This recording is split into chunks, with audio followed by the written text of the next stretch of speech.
Welcome to Let Me Fix This. Enjoy the video. Work in a well-ventilated area and wear nitrile gloves and safety glasses. Ensure the glass is cool and at room temperature, around 68 degrees F, before starting work. Remove heavy grime with soap and water first to avoid scratching. Use 70% isopropyl alcohol on a clean microfiber cloth to remove oils and residues completely. Dry the surface thoroughly with a lint-free towel and inspect for streaks. Mask paint, rubber, and trim with painter's tape to protect adjacent materials. Keep pets and children away until the repellent cures completely. Shake the bottle well before use to ensure the formula mixes evenly.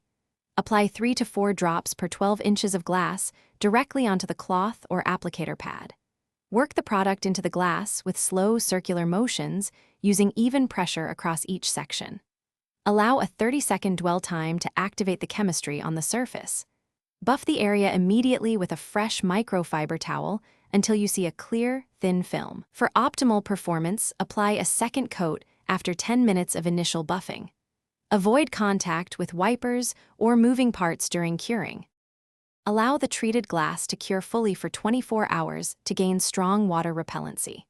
Avoid heavy rain or car washes for 48 hours to ensure maximum durability. After curing, test performance by pouring water and observing beading and sheeting behavior.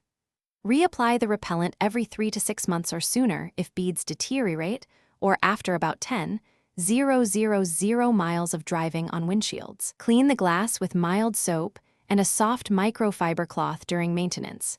Do not use abrasive pads or harsh chemicals that can strip the hydrophobic coating. Store the product upright in a cool, dry place away from direct sunlight.